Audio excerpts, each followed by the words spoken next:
Honestly, I remember them very vividly. I remember our first patrols briefings when all of that information coming from the intel was presented to us, and we were told that some attacks are expected, IEDs on the roads here and there, and while attacked by IED, we might be caught in an ambush or something like that. And suddenly I realized that it's about life and death.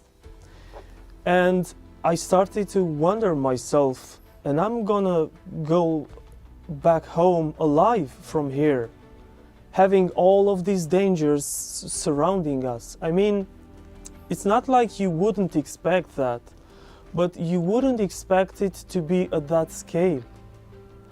So then, after time, I learned how to live with that. And I learned How do you live with that?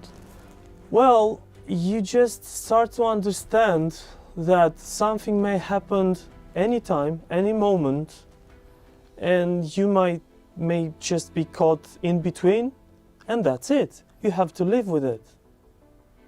And every time I put my foot in the Humvee on my place, and I hang my weapon on the front chair, I knew and I realized very clearly in my mind that it might be the last time I'm doing it. And you cope with it. I'm telling you. You start to cope with it.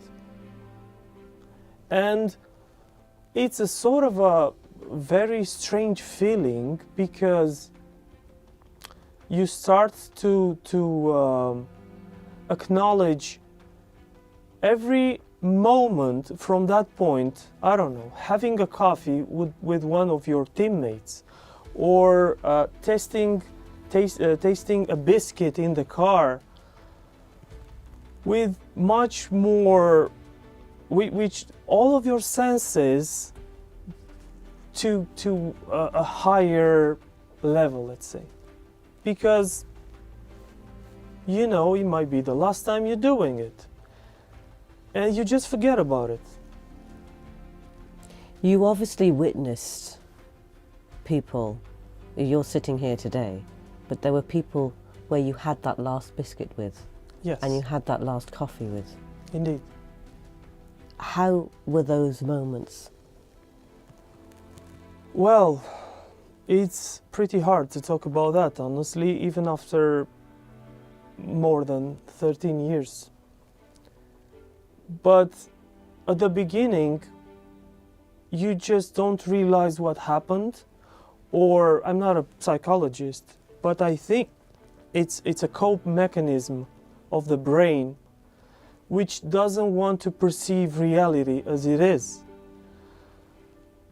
And at the beginning, I think under the influence of some hormones in your body, you're just doing